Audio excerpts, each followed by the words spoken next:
শ্রীমঙ্গলে যতই আসি একটা জায়গা মাস্ট ভিজিট, সেটা হচ্ছে লাউয়াছড়া। লাউয়াছড়ার যে রাস্তাটা আছে, বিশেষ করে এই যে ইসের পর থেকে আর কি বলে এটাতে, বিটিআর ক্যাম্পের পর থেকে যে বিটিআর এর বাগান শুরু হয়, তারপরে এই যে বাম সাইডে টি রিসোর্ট,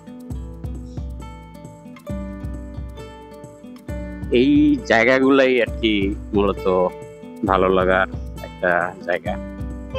যতবারই আসি ততবারই ভালো লাগে।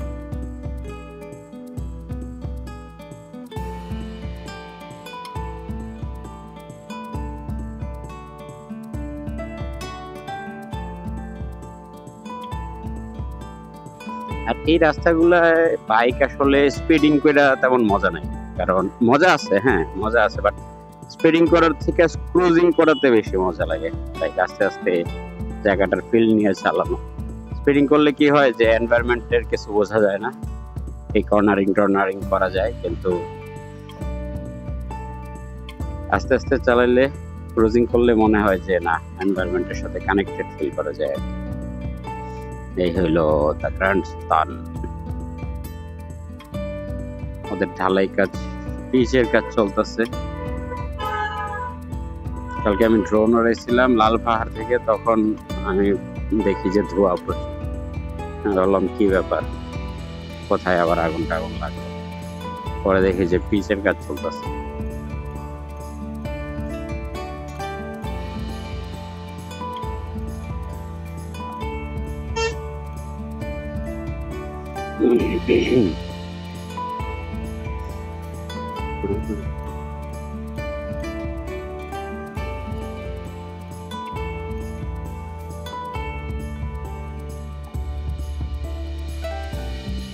এদিক থেকে ডানে নানার দোকান, চায়ের দোকান, দোকানের নামই নানার দোকান, নানার চায়ের দোকান।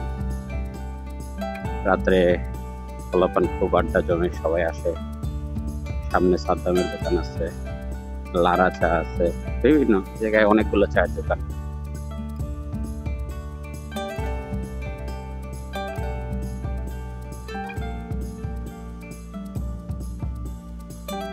এই জায়গায় লিচু গাছগুলো এত সুন্দর লাগে, কিন্তু সমস্যা হলো এই যে জায়গায় আবার দোকানপাট বানাইতেছে, মানে আস্তে আস্তে এরকম হবে যে আগে রাস্তা থেকে নেচারের সাথে কানেক্ট করার যে একটা ব্যাপার ছিল, ওটা আর থাকবে না।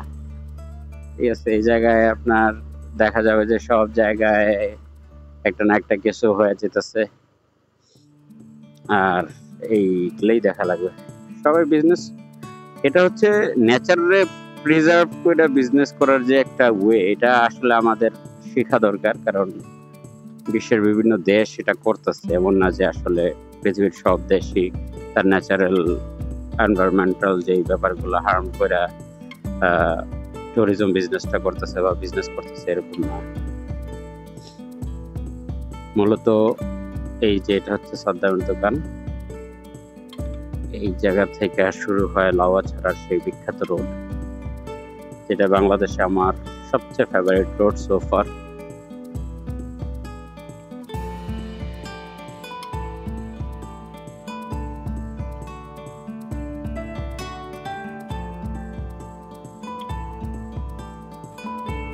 বনের ভিতরে রাস্তাটা আমার এত ফেভারিট, কিন্তু একটা জিনিস ভাল লাগে না, সেটা হচ্ছে প্রচুর, মানে রাস্তার তুলনায় প্রচুর যানবাহন থাকে, আর কেউই আসলে এটা যে একটা রিজার্ভ ফরেস্টের ভিতর দিয়ে যাচ্ছে এটা কেউই ফিল করে না। সবাই হর্ন বাজায়, তারপর মানে সাউন্ড পলিউশন তো প্রচুর হয় এই জায়গায়। তো এখন বনের মধ্যে যেই, এই বনে অনেক বিরল প্রজাতির প্রাণী আছে, তো ওগুলা আসলে মানে ওগুলার যে ব্রিডিং প্রক্রিয়া আছে বা ওদের যে সাধারণ যেই বসবাস, সেটাতে অনেক ব্যাঘাত ঘটে। তো আই থিঙ্ক অল্টারনেটিভ একটা রোড থাকলে, এই রোডটার উপরে যদি বড় ভারী যানবাহনের চাপটা কমানো যেত।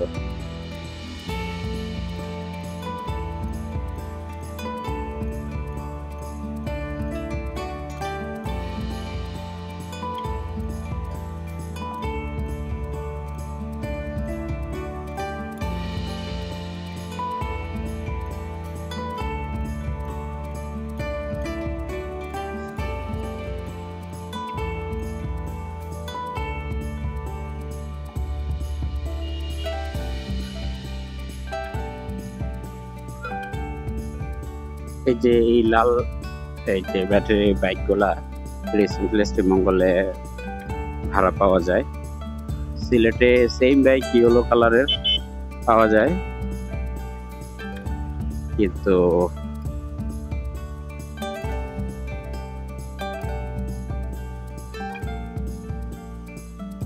না 20। আমার স্পিডোমিটারটা নষ্ট হয়ে গেছে, এটা এখন আনাইতে হবে ঢাকা থেকে, সিলেটে পাওয়া যায় না, তাই ওয়েট করতেছি। সিলেটের বসবাসের অনেক অনেক মজা আছে। তো যে একটা ঝামেলা সেটা হচ্ছে সবকিছুই পাওয়া যায় না আর কি। ঢাকায় যেমন সবকিছু অ্যাভেলেবল আছে, ঠিক আছে, সিলেটে এই সব কিছু অ্যাভেলেবল থাকে না, কারণ মার্কেটটা ছোট। সবাই একটু চুজি প্রোডাক্ট রাখে, যে প্রোডাক্টটা সবসময় চলে ওই জিনিসগুলাই রাখে। একটু আনকমন হইলেই এটা ঢাকা থেকে আনা লাগে, এটাই। বাট এতটুকুর জন্য আর কি সিলেটের এটা আর কি, এতটুকুর জন্য যে আমি অন্য জায়গায় ঢাকায় মুভ করব, এটা আসলে হয় না। সিলেট অফার্স লট।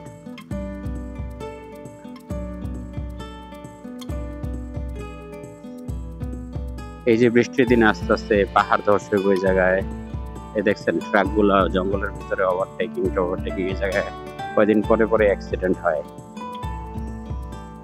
ছোট ছোট টাটার ট্রাক গুলা যে কি একটা তাফালি করে রোডের মধ্যে। আর ডিআই ট্রাক গুলা, ওগুলা শক্তিও প্রচুর।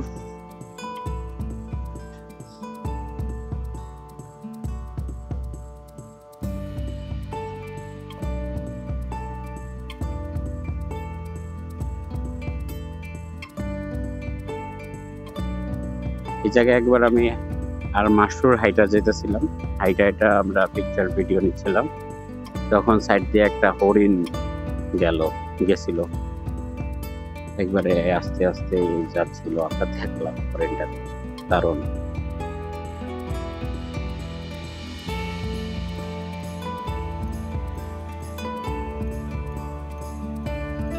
জঙ্গলের ভিতরে গতিসীমা 20, আর যদি সত্যি 20-এ আপনি বাইক চালান এই জঙ্গলের ভিতরে দিনে বা রাতে, পূর্ণিমা রাত হলে তো কোনো কথাই নেই। এই এক্সপিরিয়েন্সটা অতুলনীয়। এই যে লাউয়াছড়া জাতীয় উদ্যানের গেট, এই উদ্যানের টিকিটের যে প্রাইস এটা বাড়তি আছে। আমার কথা হইলো যে আসলে আপনারা কি মনে করেন যারা উদ্যানে আসবে ঘুরতে বা এরকম জাতীয় উদ্যানগুলোতে আসবে, কোন পারপাসে আসবে? মেইন পারপাস কি হওয়া উচিত? লাইক এই জাতীয় উদ্যান আসলে কি অফার করে, আর সেটার জন্য আসলে প্রাইস ভ্যালুটা কেমন হওয়া উচিত? কারণ আমাদের দেশ সুশিক্ষায় আমরা এখনো অনেক পিছিয়ে আছি। তো আমাদের যে জেনারেশন আছে তাদের উদ্ভিদ সম্বন্ধে জানা, ওয়াইল্ড লাইফ সম্বন্ধে জানা, এই ব্যাপারগুলোতে উদ্বুদ্ধ করা খুবই দরকার। এটা একবারে স্টুডেন্ট না, একবারে মানে অ্যাডাল্ট থেকে শুরু করে সবাই, কর্মজীবী সবারই এগুলা জানা উচিত। সেক্ষেত্রে এই সমস্ত জায়গায় মানে প্রাইজিংটা খুবই রিজনেবল রাখা উচিত, না মাত্র রাখা এইসব জায়গায় মানুষের অ্যাক্সেসেবল করা উচিত, যাতে মানুষ আইসা উদ্ভিদ সম্বন্ধে জানে, ওয়াইল্ড লাইফ সম্বন্ধে জানে। বা মানে আমি মনে করি আর কি এটা আবার হিতে বিপরীত হয়। এই জায়গায় আসলে ম্যাক্সিমাম টুরিস্ট যারা আসে তারা ঢুইকা খুব চিল্লাচিল্লি করে, মানে তারাই ওয়াইল্ড হয়ে যায় আর কি। সো এটা একটা ফ্যাক্ট। অনেক সময় প্রাইস বেশি থাকলে মানুষ কম ঢোকে, জঙ্গলের জন্য ভালো, সেটাও হইতে পারে। বাট মানে যদি আমরা পজিটিভ ওয়েতে চিন্তা করি, এটা দরকার হচ্ছে যে কমায় দিয়ে মানুষকে এডুকেট করা, যদি আমি পজিটিভ থিঙ্কিং করি।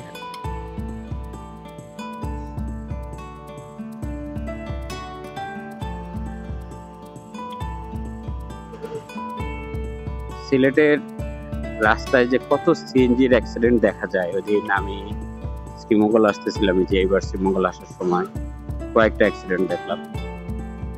আমাদের সমস্যা হয়েছে যে আমরা আসলে একটা বিপদ হওয়ার আগ পর্যন্ত কেউই সতর্ক হই না। এই যে টুইনা চলে যাচ্ছে, সে কয় মিনিট আগে যাবে, কিন্তু একটা কিছু হইলে এই প্যাসেঞ্জার সহ পুরা মানুষগুলার ফ্যামিলি গুলার জীবনে একটা ডার্ক পার্ট নেমে আসবে। তো এটার কথা আর কেউ ভাবে না।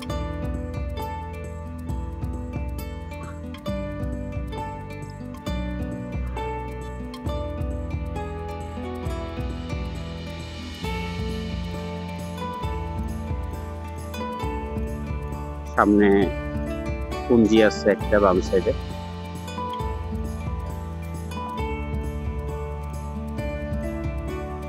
পুঞ্জির নাম হচ্ছে মাগুরছড়া। মাগুরছড়া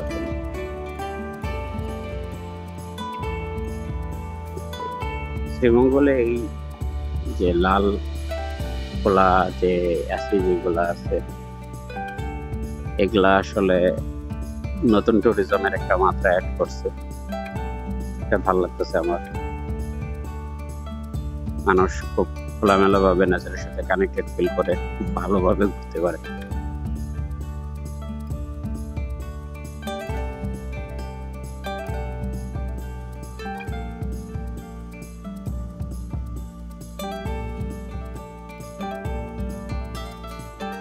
আপনারা বেতফল খাইছেন কে কে?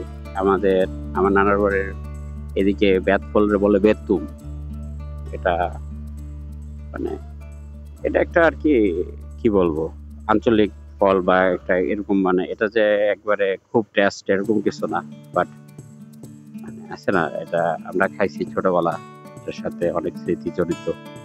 তো ভালোই লাগে খেতে, এখনো সিলেটে মাঝে মাঝে পাওয়া যায়। তবে প্রপার যেটা গাছে যেটা একবারে পেকে যায় ওইটা আসলে মজা, ওইটা পাওয়া অনেক টাফ।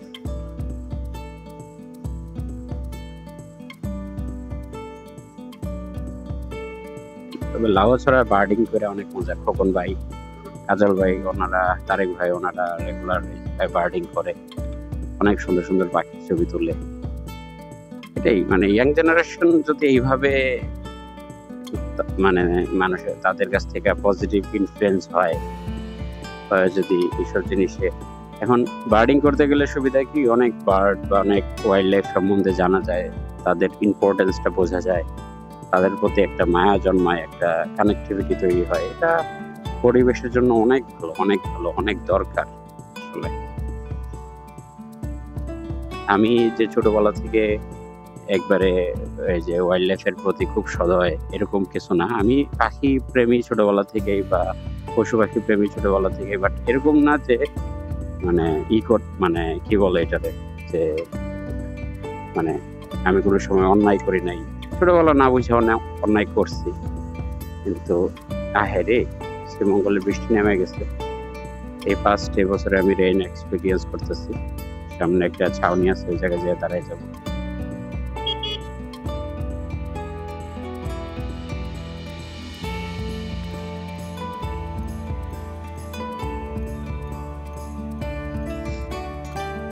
হ্যাঁ হ্যাঁ হ্যাঁ, তাড়াতাড়ি।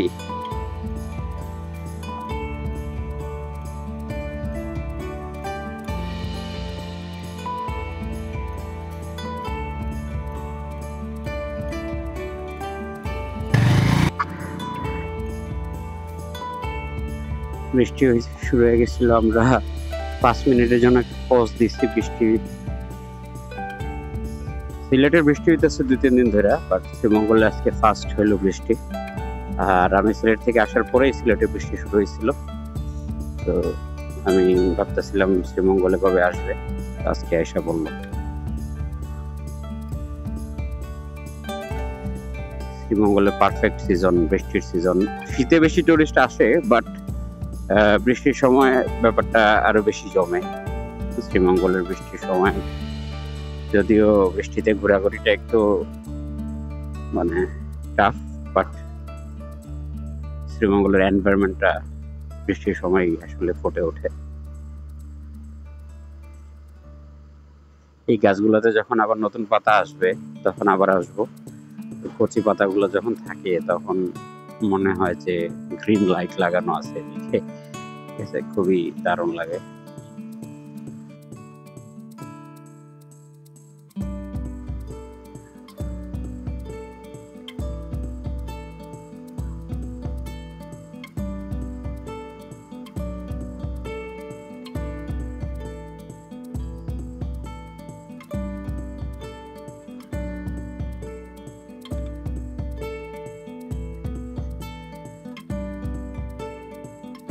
DJI Action 4 এর সাউন্ড খুবই ভালো লাগছে আমার কাছে। মানে উইদাউট মাইক যে সাউন্ডটা আসে, এটা মনে হয় যে AI ইনহ্যান্স, লাইক এনভায়রনমেন্ট থেকে ভোকালটা এত সুন্দর করে সেপারেট করে ক্যাপচার করে, যেটা বলার মতো না। এই যে লাউছড়ের এরিয়া শেষ, এখন আমরা আবার ব্যাক করে চলে যাব।